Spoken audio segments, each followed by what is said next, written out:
Time for tonight's last word. So the latest thing in charitable fundraising is the Zoom call with your favorite celebrity or the celebrity you can afford. Ben Stiller recently revealed how disappointed he was to discover where he ranked in the dollar value of charity Zoom calls. At that point, his call was worth $1,675. And this is one of those areas of embarrassment for Ben Stiller that didn't exist a year ago. The celebrity charity Zoom call is a 2020 thing created, obviously, by the pandemic. It wasn't something I planned to do for the Kind Fund, but Eric Gertie reached out to us and said he would happily contribute $20,000 to Kids in Need of Desks for a 30-minute Zoom call as a birthday present for his wife, Laura Gertie. That money will provide hundreds of desks for schools in Malawi and scholarships for girls to attend high school in Malawi. And I did that Zoom call with Laura Gertie on her birthday. We were joined on the call by her friend, her longtime best friend, Angelique Wynkoop. And I stayed on that call for a lot longer than 30 minutes because they made it so much fun.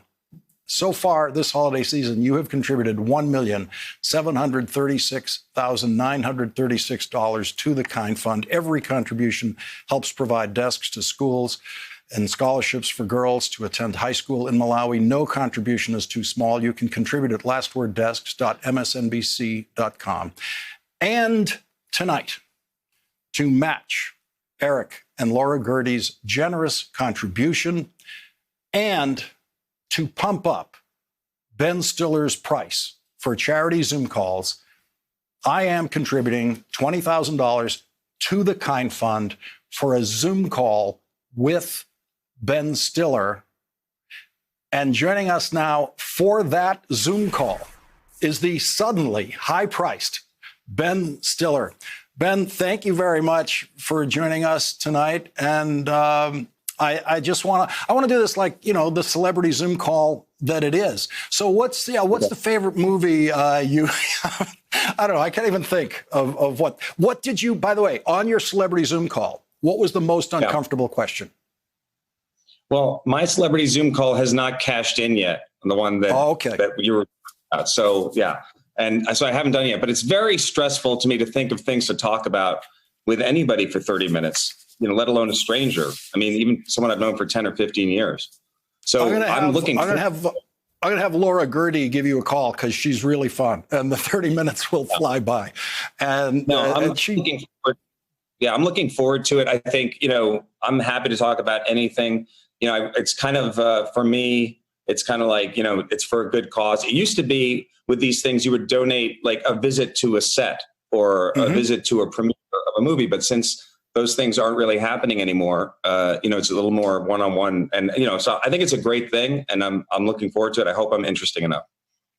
It's a little awkward when the price becomes public, but then again, you emphasized the public nature of your price. The only reason I know about it is you tweeted about it. Yeah, I know, and I appreciate you coming to my rescue and actually making the Zoom call now public, which only adds more pressure and judgment really to how interesting the $20,000 Zoom call we're having right now is.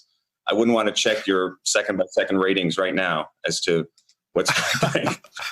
But actually, what happened also? Anthony Scaramucci, he direct messaged me and offered, he was saying like, what's going on with that? Like $1,500, we got to jack that up. And he had some mooch method that, he was going to like, well, I'll retweet it and then we'll get a whole thing, but I'm not really good at Twitter. So mooch is much better. We jacked it up tonight. And from now on, the beginning bid for Ben Stiller Zoom call is going to be much, much higher, I'm sure. I appreciate that, Lawrence. And if I can return the favor, and you want to, also when you do joint Zoom calls, that kind of ups the value. If you say like Ben Stiller or Lawrence O'Donnell will do something, that always helps take the pressure off of what is my time worth to somebody. Yeah, and I could ask all the questions, which would then guarantee that they would be dumber than anything anyone else would ask you in the Zoom call. But I'd like to Steve Schmidt on my Zoom call because I think I wouldn't have to do anything. He could just talk and talk, and I'd be fast. A nice playful Zoom call with Steve Schmidt about the state of our politics, that kind of thing. Yeah. And by the way, my text machine is lighting up since I announced you were coming on here. Some guy who's claiming to be the director who gave you your first part in a movie said to say hi, Steven something, and so he's watching. So, and by the way, I think I'm going to charge him $5,000 for passing along that through this Zoom call to the high-priced Ben Stiller. Wow, Steven something. I think I might know who you're talking about. Yeah. Yeah. Ben, thank you very much for doing this. I hope we've done wonders. And right now, I guess you are entering the Guinness Book of Records in a tie with me for highest priced Zoom call discussed on this show. That's where it is. Nice. Well, let's take this on the road and do it more often, because Okay. I think we're going to make a lot more money for charities.